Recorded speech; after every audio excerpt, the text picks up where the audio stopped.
If I drive across a U.S. border, I know I have to stop at a Border Patrol checkpoint. But imagine driving to the grocery store, well, inside America, and being stopped by the Border Patrol. And what crime am I being charged with? Pastor Stephen Anderson was just stopped at a Border Patrol checkpoint 60 miles from the Mexican border. What are you placing me under arrest for? The officers say their police dog alerted them to something in his car.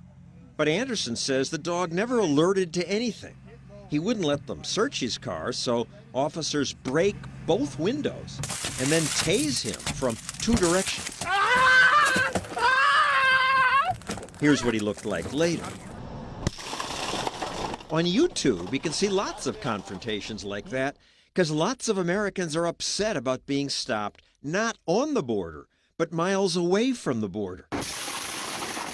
Our government did rule that Border Patrol may set up checkpoints within a reasonable distance of the border.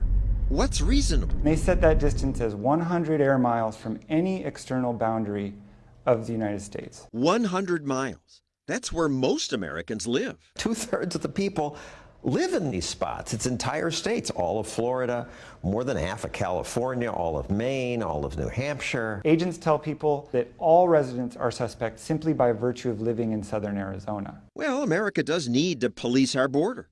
Rick Rainerson understands that. He's an Air Force pilot who served in Iraq and Afghanistan. Now he's based in Texas, where he found he had to pass through checkpoints all the time. There's no way to leave the border town without going through a checkpoint. The checkpoint he had to pass through most often is 67 miles from the border. I started to feel like I was asking permission to leave that town. I'm just traveling in the United States. I haven't crossed any borders, and I didn't really like that feeling. So he installed cameras in his car. Because I wanted to be able to prove the truth of events. I've asked them if I'm free to go. I've asked them if they're detaining me. They won't answer any questions. Here he's on the phone with a lawyer. They're now standing around without telling me anything. The Supreme Court said that Border Patrol agents at immigration checkpoints can conduct brief stops for the limited purpose of verifying resident status. They could not involve the searches of individuals or the interior of their vehicles. Both of you citizens? Yes, thank you. The person says, yes, I am, and they should be let go. According to the Supreme Court, yes. But that's silly. I mean, the guy would just lie. It may be silly, but you can't just set up a checkpoint to go on a fishing expedition for all manner of criminal wrongdoing. But that's exactly what many border agents do. What's the reason to want to check my trunk? Just your car is dirty? Can you hold on your back window, please, so I can see? Here, a Border Patrol agent inspects one of our cars. It was a peaceful little town. It was calming. There wasn't no problems. Big government creates problems. As the number of interior checkpoints has grown, more Americans say, this is destroying our town. There's less and less tourists coming here. This woman had to close her business. It's sad.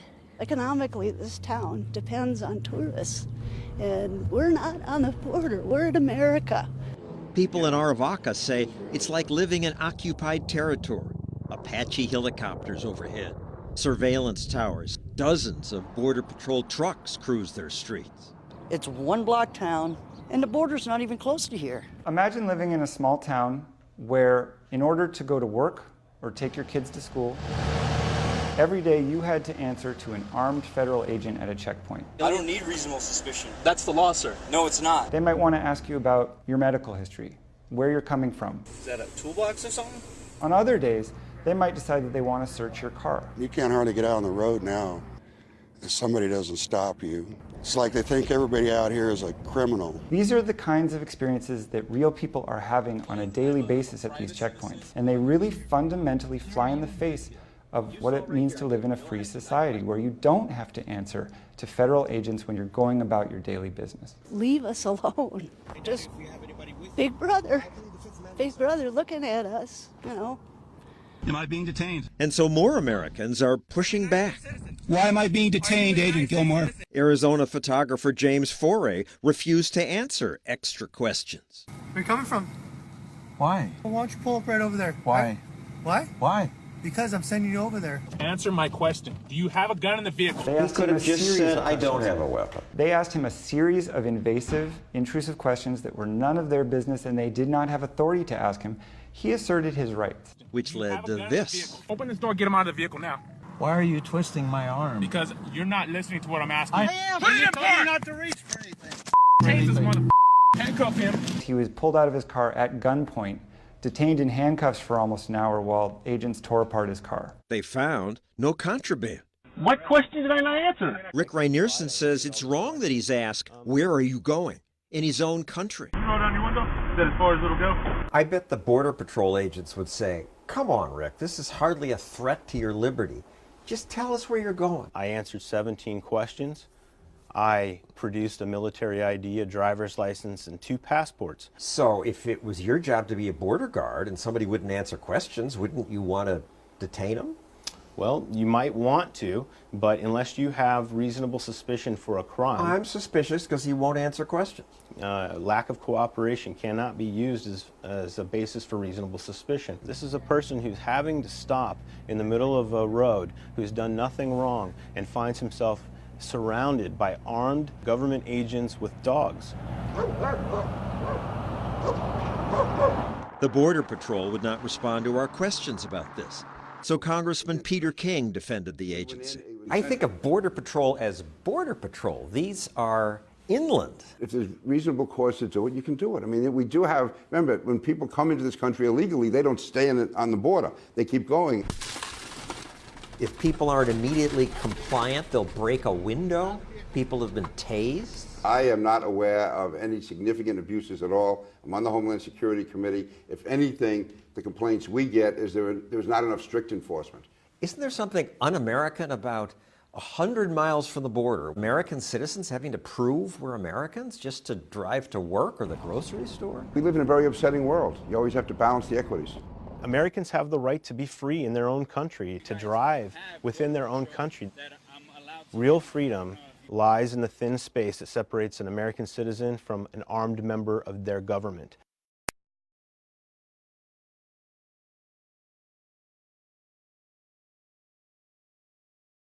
Border Patrol out of control today. The ACLU's Border Litigation Project released a damning report on the Department of Homeland Security's Customs and Border Protection interior operations that should serve as a wake-up call for Washington policymakers.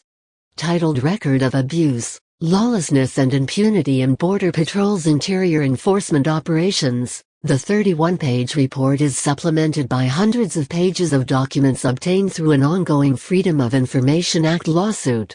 The ACLU Arizona chapter's summary of the report noted the following. Border Patrol's records contain recurring examples of agents terrorizing motorists far into the interior of the country, detaining and searching innocent travelers after false alerts by service canines, threatening motorists with assault rifles and other weapons, destroying personal property, and interfering with attempts to video record agents.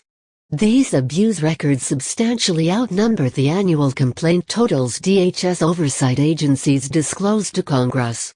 Border Patrol does not record stops of motorists that do not result in arrest, or false canine alerts that lead to searches of innocent suspects. Substantive investigations into civil rights violations are rare and almost never result in disciplinary consequences. Despite numerous reports of abuse and corruption, the records contain only one example of disciplinary action of any kind. Border Patrol's own data undermines the agency's public claims that checkpoints are efficient and effective. In 2013, Tucson sector checkpoint apprehensions accounted for only 0.67% of the sector's total apprehensions. The same year, Yuma sector checkpoint arrests of U.S. citizens exceeded those of non-citizens by a factor of nearly 8, and in 2011, by a factor of 11.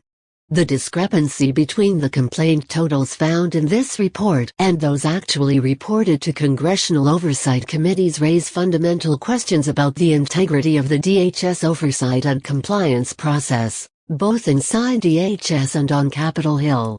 Details on several incidents contained in the press release accompanying the report are chilling. A Border Patrol agent in Green Valley, Arizona, followed a store employee into a parking lot, approached the individual with a service revolver drawn, ordered him to his knees, and handcuffed him. When other employees approached, the agent yelled, "Stay away or I'll shoot you." After 10 minutes, the agent removed the handcuffs, released the employee, and drove away. One complaint described multiple stops of the Tohono Community College school bus at the Highway 86 checkpoint, including one in which passengers were forced to disembark and submit to interrogation and searches of their personal effects before being released. Other records show Border Patrol monitoring Tohono community meetings and Know Your Rights events. A Border Patrol agent reported a supervisor at Border Patrol's Naco station instructed agents to stop any vehicle on the U.S.-Mexican border road that is open to the public. The supervisor allegedly didn't care if it was the chief of the Border Patrol, and the agent conducted a high-risk traffic stop at gunpoint, because he would then know they were doing their job. The Nogales City Attorney's Office reported racial profiling and abuse of authority after agents at the I-19 interior checkpoint relied on a claimed canine alert to detain and search the attorney. The complaint references a deputy city attorney detained and searched on other occasions on the basis of claimed or false canine alerts. Tensions between residents of Arivaca, Arizona and CBP personnel manning the area checkpoint have resulted in civil disobedience protests and calls for the checkpoint to be shut down. As I reported earlier this year, the checkpoints are just one of the forms of surveillance and harassment currently employed by CBP against motorists. Whether the publication of this latest ACLU report will result in meaningful congressional oversight action remains to be seen.